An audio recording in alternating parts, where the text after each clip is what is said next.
আজকে আমি মানে বাড়ি ফিরেছি তাড়াতাড়ি, মানে বাড়ি ঢুকিনি এখনো, এই দেখো ব্যাগ এখনো গাড়িতে বসেই আছি। তোমাদের দাদা আজকে তাড়াতাড়ি অফিস থেকে ফিরছে, এখন বাজে ঘড়ির কাঁটায় 4টে। আর ও জানেও না যে আমি আজকে তাড়াতাড়ি ফিরবো বা কিছু। তো ওর অলরেডি ট্রেন চলে এসেছে, আমি স্টেশনের বাইরে আছি। দেখি ও আমাকে দেখে হঠাৎ আমাকে দেখে ওর কী রিয়াকশান হয়। ও কিন্তু জানেই না যে আমি ওকে স্টেশনে নিতে এসেছি। ও জানে যে আমি যেমন রাত্রিবেলা বাড়ি ফিরি সেইভাবে, মানে সেরকমই বাড়ি ফিরবো আর কি।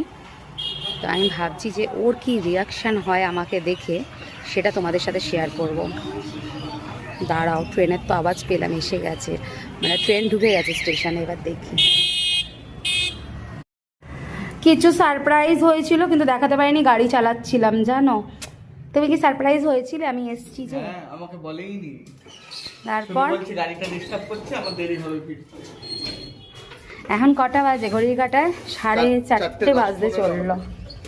তা তুমি কতটা সারপ্রাইজ হয়েছে? তোমার বউ আজকে তোমায় নিতে এসে, তুমি প্রতিদিন বউকে নিতে যাও। অনেকটা সারপ্রাইজ হয়েছো। অনেকটা। তুমি ভাবতেই পারোনি যে আমি নিতে আসবো। তুমি বলেছো আমার অনেক লেট হবে আজকে ফিরতে। তাহলে বলো, বউরাও সারপ্রাইজ দিতে পারে। Thank you. বড় জোরে জোরে বলো থ্যাংক ইউ, একদম।